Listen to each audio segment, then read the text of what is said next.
Alright, so it's Journal 2. Before I got started, I just want everybody to say hello to my kitty. Say hello, Simone.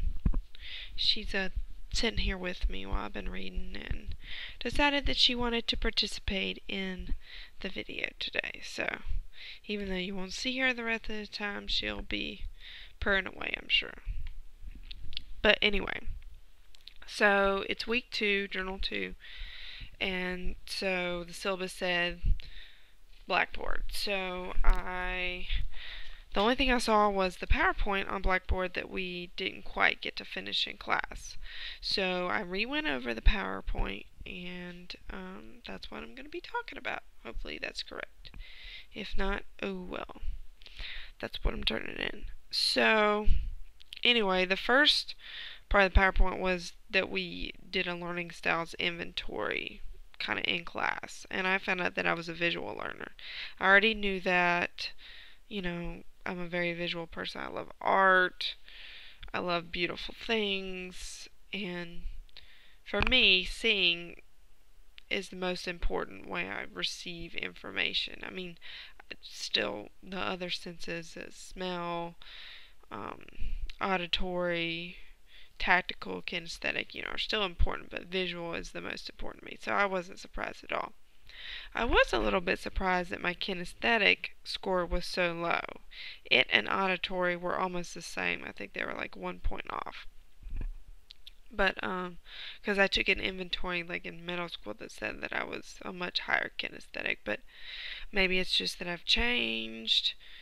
Maybe it's because of school. I don't know what, but that was pretty surprising. I enjoy the activity except for the way the questions were presented on the slide. They were hard to read sometimes. So I would say for future times, maybe a printout or like a way for us somehow to access them beforehand. Because for me, visually, it just screwed me up when like half of one question would be on there and then another question would be on the bottom but only half of it, and it would be on like the next screen. It just like really messed me up and made it hard to take the test. So that was a good confirmation that I'm visual. The other thing about the PowerPoint was the presentations of the different theories. The structural theory, the solution focus theory, and the family systems theory.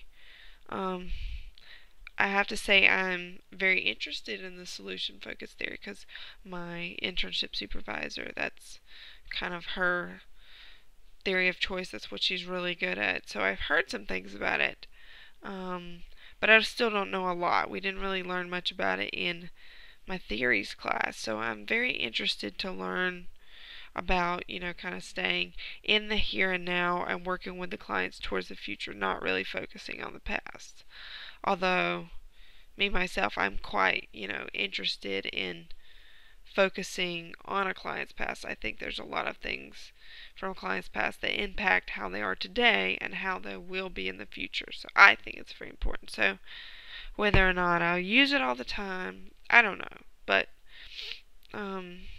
it's certainly, worth me learning about and, having a better understanding of. The other one is the family systems theory.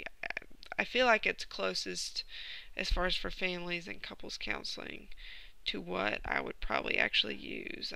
I really like the idea of the genograms. I've only done one on myself.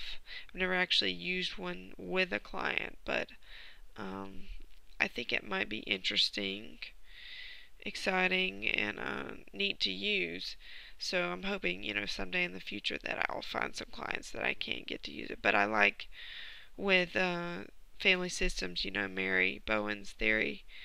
Also, looking at the past and looking inward and how each person affects the system and whatnot, and how I think it is important a lot of times when you're working with clients, and especially if they've had a major change, like people such as addicts or